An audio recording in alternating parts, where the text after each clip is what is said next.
सभी को सुप्रभात। आज मैं यहाँ पर आप लोगों को दो सुविचारित कथन का पलवन करके बताऊंगी। पलवन का अर्थ तो मैंने आप लोगों को पहले भी बता चुकी हूँ कि किसी सुगठित, सुगुम्फित, सूत्रबद्ध तथा सुविचारित उक्ति, लोकोक्ति अथवा विचार को विस्तार से स्पष्ट करना ही पलवन है। तो यहाँ पे सर्वप्रथम मैं पलवन करूंगी,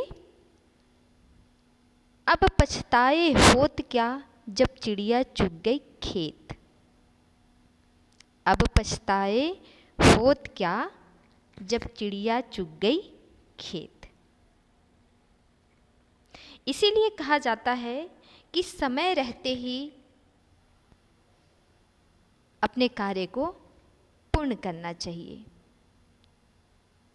समय रहते ध्यान देना चाहिए, क्योंकि बाद में पछताने के सिवा कुछ भी नहीं बचता।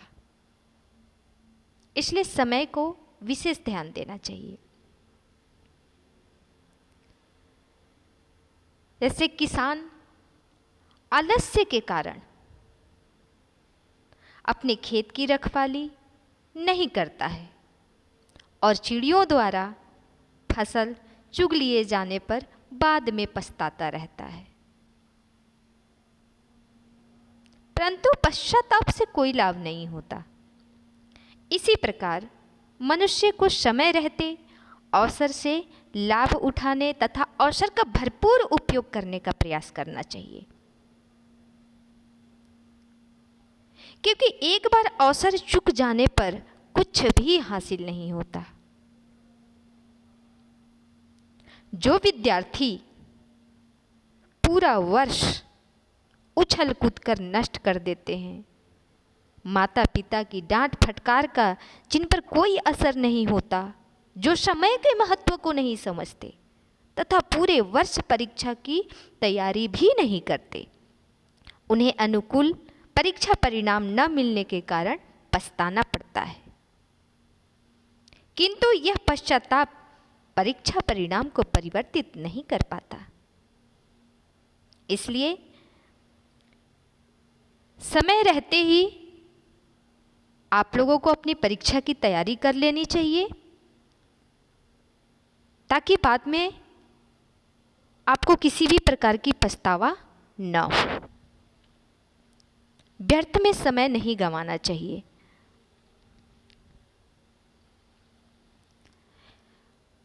युधिष्ठिर भी एक एक करके मामा शकुनी के जुए के जाल में फंसते जा रहे थे।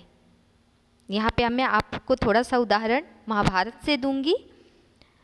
युधिष्ठिर भी एक एक करके मामा शकुनी के जुए की जाल में फंसते जा रहे थे।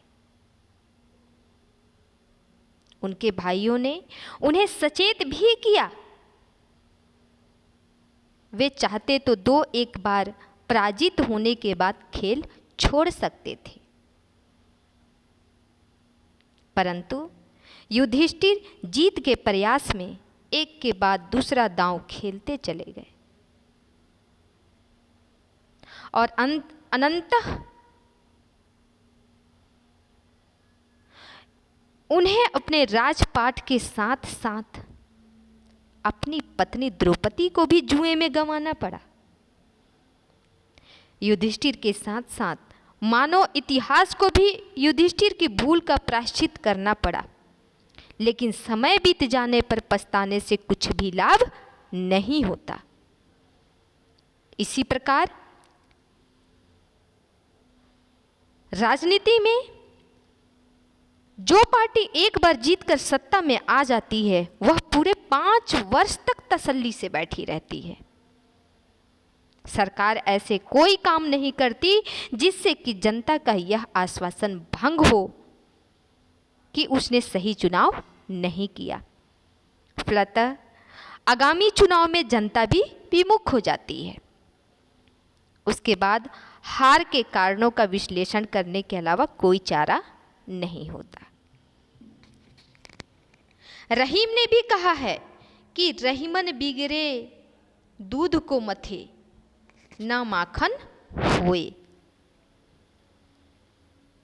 दूध को खराब होने से बचाने के लिए उसे पहले ही उबालना या सुरक्षित रखना अनिवार्य होता है।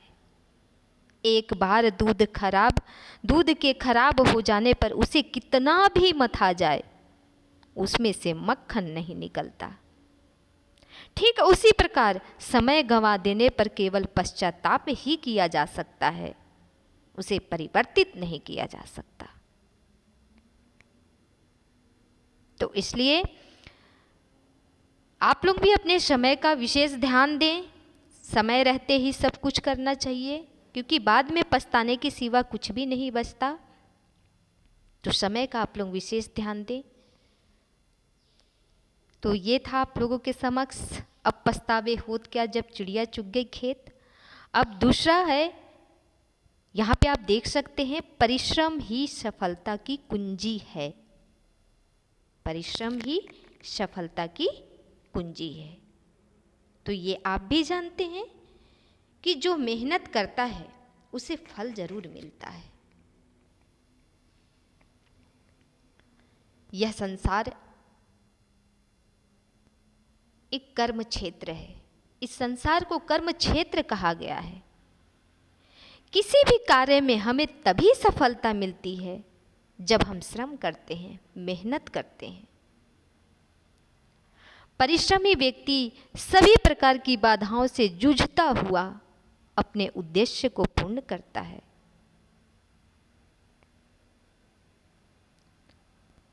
भाग्यवादी अकर्मण्य हो जाते हैं,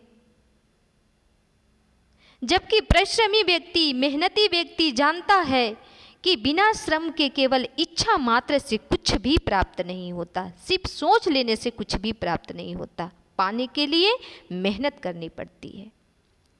सोते हुए तो जंगल के राजा सिंह के मुख में भी पशु प्रवेश नहीं करते। श्रेष्ठ लेखक, महान वैज्ञानिक, बड़े बड़े आविष्कारक, सभी के जीवन को महत्वपूर्ण बनाने में परिश्रम का योगदान है, मेहनत का योगदान है। उन्होंने भी बहुत परिश्रम किए हैं। परिश्रम के बल पर ही कोलंबस तथा वास्को डी गामा अपने अभियान में सफल हुए। परिश्रमी व्यक्ति पर लक्ष्मी तथा सरस्वती दोनों का ही वरद हस्त रहता है। उन पर माता लक्ष्मी और माता सरस्वती दोनों की कृपा होती है, क्योंकि ऐसा कहा जाता है कि आप अपने कर्म के लिए, आप अपनी सफलता के लिए 2 कदम आगे बढ़ाएंगे तो माता रानी आपके 10 कदम आगे बढ़कर आपका साथ देंगी। लेकिन आप अपने कर्तव्य से अगर 2 कदम पीछे हटते हैं तो वो आपसे 10 कदम पीछे हटेंगी। तो यहाँ पे आप लोगों की भलाई किसमें है? 2 कदम आगे बढ़ने में। बिना परिश्रम सृजन भी नहीं होता, रचना भी नहीं होती। यह आप भी जानते हैं कि कृषक भी दिन रात परिश्रम करके बीज को वृक्ष तथा फल के रूप में पल्वित होते देखता है। ये हरे भरे वृक्ष, फल फूल, अनाज ही उसकी सफलता का मूर्त रूप होते हैं, जिसे हम देख सकते हैं। परिश्रम से सफलता तो प्राप्त होती ही है, साथ ही परिश्रम करके मन, तन और मस्तिष्क भी स्वस्थ रहते हैं। परिश्रम करने पर सफलता के साथ साथ अपार संतोष की अनुभूति होती है। संतोष स्वयं में ही बहुत बड़ी सफलता है। संतोषम परम सुखम। अतः परिश्रम ही सफलता का आधार है। सफलता हमारे यश का भी आधार होती है, और यश मनुष्यों, महान आत्माओं की भी दुर्बलता होता है। तो ये था आप लोगों के लिए परिश्रम ही सफलता की कुंजी है, इसका पलवन। इससे आपको ये तो समझ में आ ही गया होगा कि सब कुछ परिश्रम पे ही डिपेंड है, मेहनत पे ही डिपेंड है। मेहनत करेंगे तो सफलता जरूर मिलेगी, और निरंतर मेहनत करना होगा। चाहे कितनी भी विघ्न बाधाएं आ जाएं, लेकिन अपने उद्देश्य को पूरा करने के लिए अपने अंदर दृढ़ शक्ति को जगाना होगा, तभी आप सफलता तक पहुंच सकते हैं।